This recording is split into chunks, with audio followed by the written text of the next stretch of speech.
మనకు ఎవరైనా ఒక జాతకం వేసుకుని చూసుకుంటే దాంట్లో మొత్తం మన పూర్వజన్మ ప్రారంభ కర్మలు అన్నీ కూడా ఇక్కడ రిఫ్లెక్ట్ అవుతాయి. దానివల్లనే అందుకనే ఒకటే జాతకాన్ని మీరు తీసుకుని జాతక చక్రాలన్నీ ఒకటే వేస్తాం మనం. నలుగురు జ్యోతిష్కుల దగ్గర తీసుకెళ్తే నలుగురు 4 విధాలుగా మీకు చెప్తారు. ఎందుకది ఇంటర్ప్రిటేషన్ అనేది డిఫరెంట్ గా వస్తూ ఉంటుంది. ఎందుకంటే వీళ్ళు ఎవరైతే సోల్ వస్తున్నాడో వాళ్ళు అనుభవించి తీరుతుంది అనమాట. వాళ్ళ ప్రార్థకరం ప్రకారమే వీళ్ళు చెప్పేవి కూడా వస్తుంది మనకి.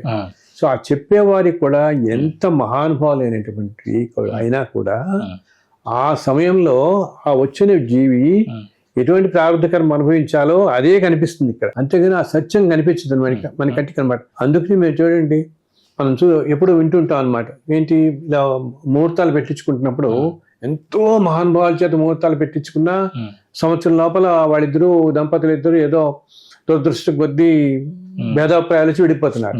మరి అందరూ ఆశ్చర్యపోతారు, ఆ తల్లిదండ్రులు ఆశ్చర్యపోతారు. ఎందుకు మరి ఇంత మహానుభావాలు పెట్టి కూడా మాకు ఇలా అయింది ఏంటి పిల్లవాళ్ళకి సంవత్సరంలోనే ఇలా, అండ్ వాళ్ళిద్దరు కావాలని చేసుకున్నారు కూడా అనుకుంటుంటాం. ఎందుకంటే ప్రారబ్ధ కర్మ అనేది మనుషుల్ని ఎలా తీసుకెళ్తుందంటే ఆ చూస్తున్నాం ఎంత మహానుభావులైన జ్యోతిష్కులు కూడా ఆ టైంలో వారిద్దరి ప్రారబ్ధ కర్మ వాళ్ళని కప్పి సత్యం చెప్పడం అది బాగానే ఉందని కనిపిస్తుంది. వాళ్ళకి చక్కగా బాగుందని చెప్తారు. వీళ్ళిద్దరికి చాలా బాగుంది. మన వాళ్ళందరూ పాయింట్స్ అంటారు. 24 పాయింట్లు నేను చూసాను. నా దగ్గర వచ్చిన వాళ్ళలో 32 పాయింట్లు కలిసి కూడా 7 నెలల్లో విడిపోయిన వాళ్ళని చూస్తున్నాం మేము. సో ఇవన్నీ కాదనమాట.